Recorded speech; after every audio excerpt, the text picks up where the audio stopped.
Hello from Patina Meadow, I'm Layla. Today we are doing something very exciting. I am here in the garden and I am going to be trying to make some compost, and I thought it would be fun to bring you along with me, so let's go.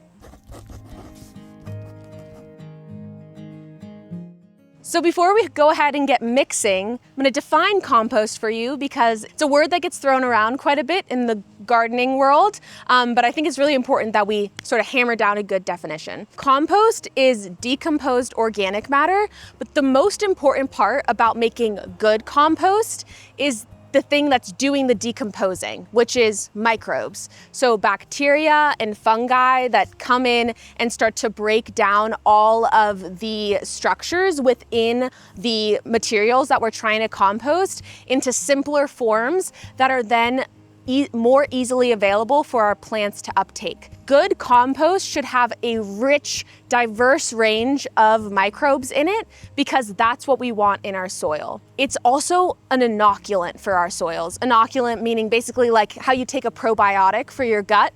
We're basically today trying to make a probiotic for our soils. And the way that we're doing that is through thermophilic compost. So there's a few different ways that we can make compost. There's cold composting. You basically just make a pile of all this stuff that you want to break down. You let it sit for a while. You're not really monitoring it. Usually it takes about 6 months to a year for it to break down enough to potentially use in the garden. Problems with this kind of composting is that one, it's cold, meaning that it doesn't reach higher temperatures. A key part of good, healthy compost is the higher temperatures that come with it. You don't get your weed seeds killed off and you don't get pathogens taken away. The other kind of composting that I want to touch on is vermicomposting, which is basically letting worms go at it and they break it down over time. Worms are really great because they actually have microbes that live in them and on them that are really good for the soil, and they go ahead and basically start to digest all of that organic material.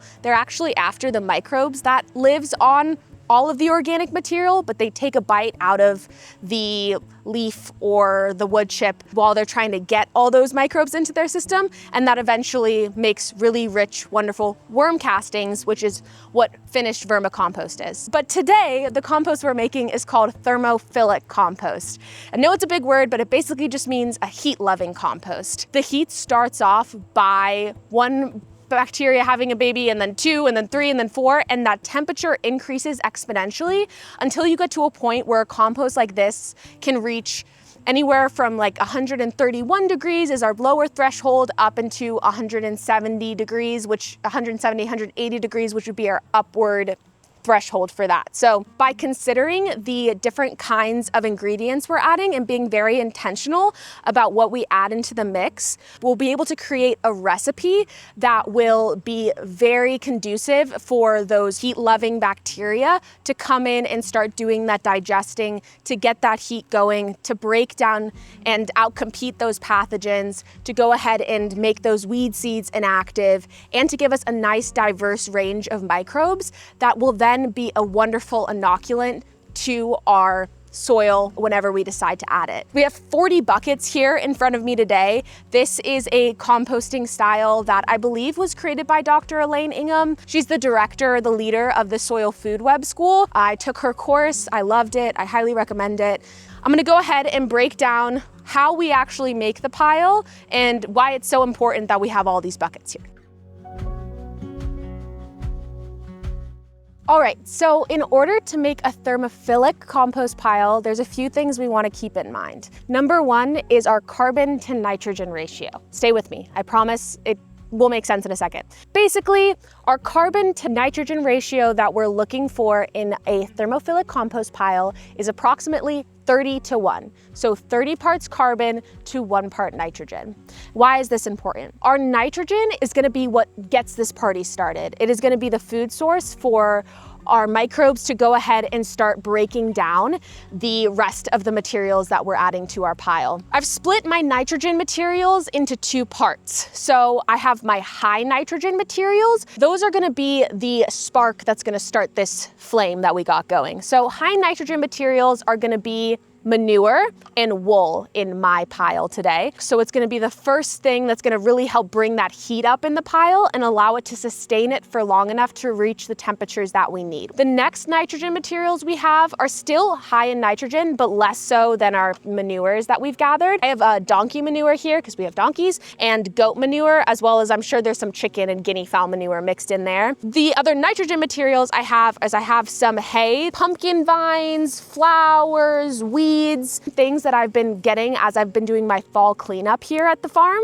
You can store your green materials dry. They'll still have that high nitrogen content. It'll just help to preserve them and keep them from breaking down with the microbes that will come if you allow them to stay wet. The other aspect that we need to pay attention to, obviously, is carbon. So carbon is going to be our brown material in the pile. So think of leaves or wood chips and paper, cardboard, anything that's brown for the most part. Besides manure, we can consider a carbon-rich source. This stuff is gonna be great because it's going to help add structure to our compost. We also wanna have a good diversity of fungi in our compost, and that will come from our carbon-rich materials. So the way that I've split it up today in order to make sure we have a good balance of everything is I have my 40 buckets in front of me. I have 5 that are high nitrogen.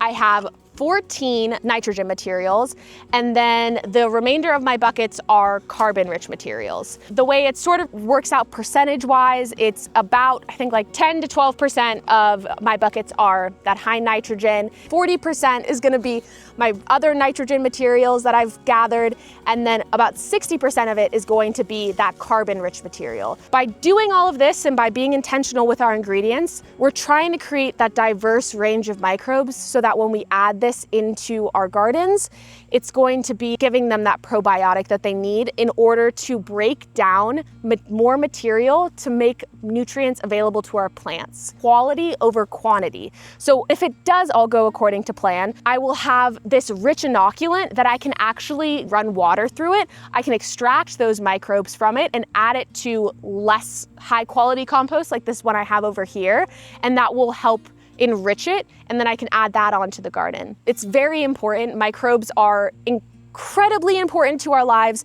They make up everything that you think of in life is basically dependent on the activity of these microbes. But today we're here to make compost, so we're gonna go ahead and get started. So the way we're gonna do this, I'm gonna start by adding buckets about a third at a time. So I'm gonna split this into thirds, add one portion, mix it all together, and then that's gonna get added into this little cylinder that I've created with hardware cloth. The other thing I didn't mention that I also have is my inoculant. So I wanna add that good microbial life before the decomposition even starts. So I've added some biodynamic barrel compost that I made, which will add those biodynamic compost preps, which I've talked about, I think, on our Instagram before. And then I have biochar, which is another great biological amendment.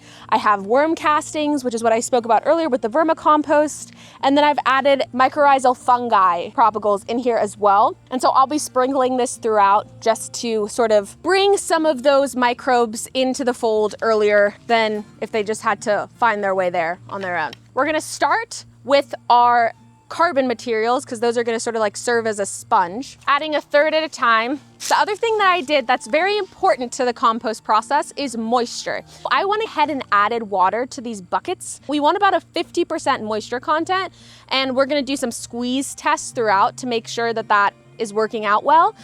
We wanna create that hospitable environment. Gonna add our buckets of things a little at a time. One bucket done. Only 39 to go. I'll add some wood chips. Make a nice little base. Next, I'm going to add some of my nitrogen-rich materials. So we'll start with some manures. Try to spread it out evenly if you can. That's what feet are for, I guess. And then I'm gonna add some of my wool in here. Now I'm gonna add some more nitrogen materials. So we're gonna add some more carbon. This might be a little wet, but that's okay. And we'll add one of our paper buckets. We're gonna season it with a little bit of that inoculant, about a third of the bucket.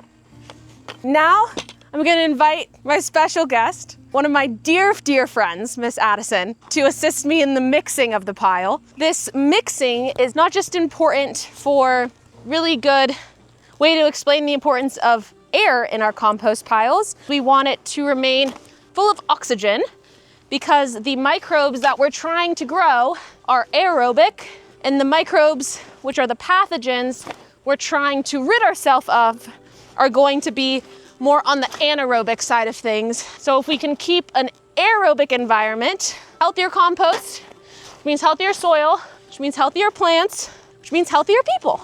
Just wanna make sure you're breaking up any clumps or anything. I'm also gonna go ahead and add a little bit of the donkey manure in here because I wanna make sure that gets added to every section of our pile. I love that part of our YouTube channel is like these beautiful homes and they like create all these beautiful spaces. And then I show up and I'm like, let's put poop in a pile. Let's put that on my tombstone. She put poop in a pile. So mixed her up. So now we're gonna load her on to our pallet and then we'll just repeat that process 2 more times. Number 1, we're gonna do a little shaking to keep that mixing going well.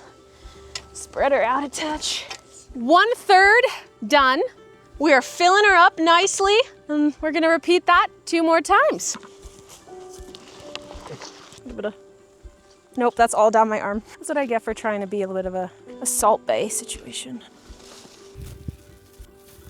Okie dokie. It's done.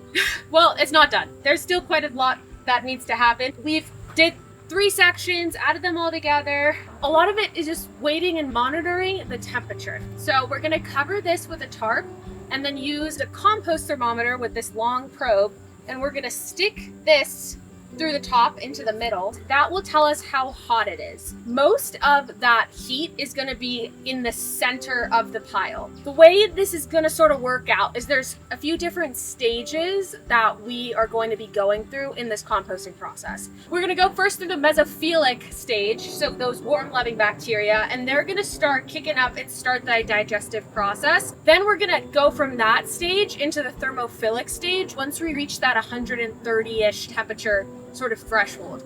Then we'll enter that thermophilic heat loving stage, and that's when we're really cooking with fire. We're going to be identifying the temperature, checking it every day, and seeing where our temperature is at. Once it reaches 130 degrees, it needs to stay there for 72 hours. As we climb up into higher temperatures, the shorter amount of time that it needs to stay there. Once we get to 150 degrees, we're gonna stay there for 48 hours. If we got up to 160 degrees, we wanna stay there for 24 hours. Once we get to 165, it'll stay for 12 hours. And then once we get beyond that into that 170 degree range, we need to turn it fast. We don't want to get too hot because then the oxygen will get used up because that heat, right, is coming from those microbes reproducing so quickly. And if they're reproducing that quick, they need oxygen and water to breathe. So they're going to start taking up all of those resources and the pile can turn anaerobic. And that's when you get stinky compost piles. Once you get that like really pungent, like, oh my gosh, vomit, I need to walk away from this, that tells you that something maybe is going a little bit amiss and you're going into that anaerobic side of things. We're going to put this tarp over it just to make sure we don't get any more moisture into here. Once we reach those thresholds that I mentioned, we're going to undo this and get the pile turned so that we can then get another part into the hot center. Every single part of this compost needs to go through that hot center in order to get that benefits of having a thermophilic compost pile. And we're gonna do that, turn it 3 times to make sure that the top and the middle and the bottom have a chance to go through that thermophilic change.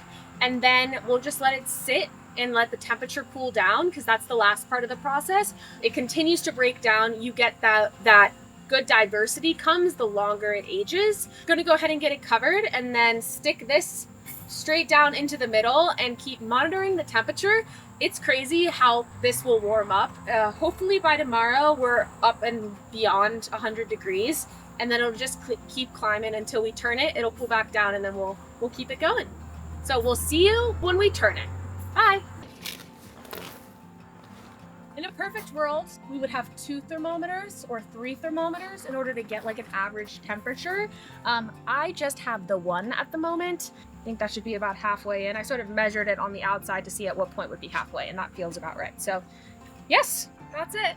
It's been over 48 hours since the creation of the pile. So on October 1st, which was the day after we created the pile, we were sitting at an average temperature of 113 degrees, which I was very happy with. We had hit that sort of initial stage of warming up. So on October 2nd, which was yesterday morning at 6:49 a.m., we hit an average of 127.8 degrees. So I was pretty sure that everything was going swimmingly because we were still getting that temperature increase. We definitely hit that 131 threshold yesterday, which is awesome. So that started our 72-hour countdown of when we need to turn the pile. And then I checked it this morning and we've hit that 150 degree threshold, which is perfect. So now we're going into a 2-day waiting period of maintaining that high temperature in order to get this pile flipped on Sunday morning. But go ahead and just give you a peek at the pile so you can see what's been going on as we've been just living our lives out here. Microbes are also living their lives. Anyway, we've crossed that 150 degree threshold, which is awesome. So I'll go ahead and take out my thermometer. We're getting a lot of steam off this pile. It's about 56, oh yeah, you can definitely see that steam blowing off. The pile is doing super well. It is just breaking down beautifully in there, I imagine. Obviously you can't really tell too much looking on the top because this is not our hot center, but it's definitely warm and definitely steaming, so that's a really great sign. If I take like a little bit of a moisture test, because that was the one thing I was concerned about, is being a little bit too wet.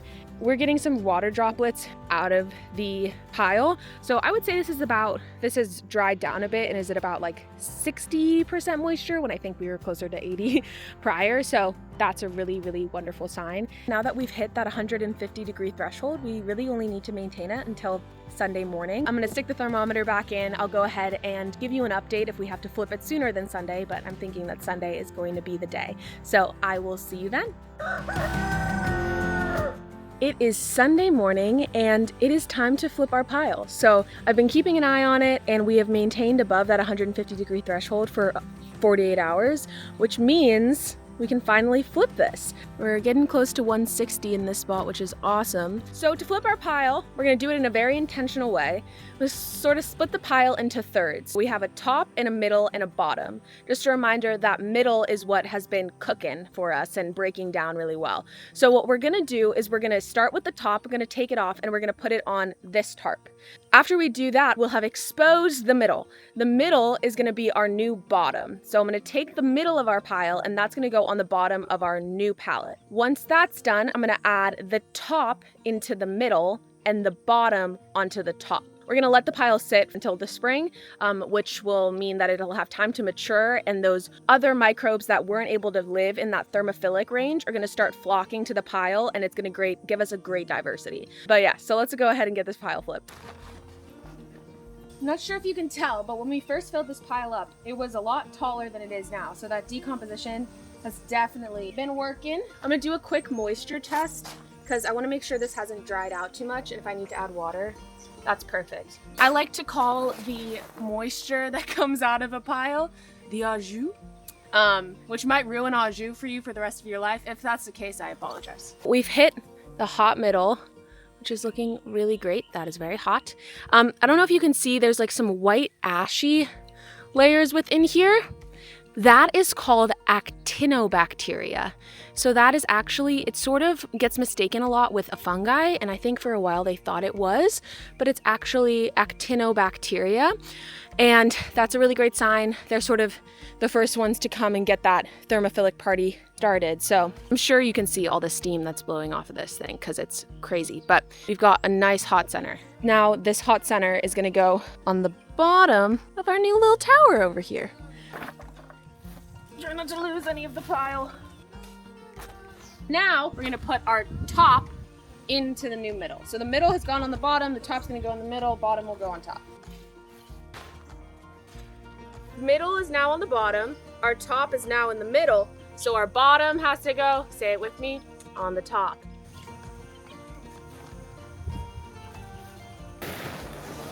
Our pile has been flipped. I put our tarp back on, I just put the thermometer back in, and we're hitting 120 degrees now. So obviously we cooled down quite a bit by flipping it, but I'm not worried. The temperatures will start to rise now that we have that new nitrogenous material in our hot center. It's going to start to heat up once again. Those bacteria will start to reproduce and the temperatures will come back up to those thresholds that we've been looking at. So once we get back up to those thresholds, I will flip it again, and then the pile will basically be done. I won't use it in the garden until probably in the spring, which is perfect timing. It allows this pile to sit for a little while in order to get colonized with a diverse range of bacteria and fungi and protozoa and nematodes and microarthropods that will come in and create that full diverse soil food web, which will then get added into our soil to allow our soil to be healthy and full of life. Hey, Watson. Oh, I think Watson caught a mouse. Good for Watson. Anyways, compost is, I think, really cool. It takes all of this waste material and transforms it into something that is black gold for this soil. It'll be so good. And then when we add it, it'll make our plants have more nutrient availability, which will make our plants more tasty and nutritious for us to eat, which will improve our health. And when we eat them, we're going to be basically getting like a dose of probiotics from the fact that we have such a diverse probiotic. So that will transfer over to our guts, and it's all connected. So it's really cool. I honestly feel closest to God by a compost pile. I just think you can see the intentional design of creation in such a glorious way here. So that about covers it. I really appreciate you spending some time with me. If you have questions or comments or concerns or anything that you want to talk to me about, you can go ahead and leave a comment below and I'll be sure to do my best to answer them to the best of my ability. If you want to build your own compost pile, I really recommend it. There's a lot of ways that you can get into it. Obviously, you don't have to do this 40 bucket, very intentional thing, but it does create a really high quality compost that can then, like I said, be used to add to potentially lower quality composts, and it'll allow for you to really have a front row seat to the entire process. So it's pretty fun. Thank you so much for watching. I hope you have a beautiful day, and I will talk to you later.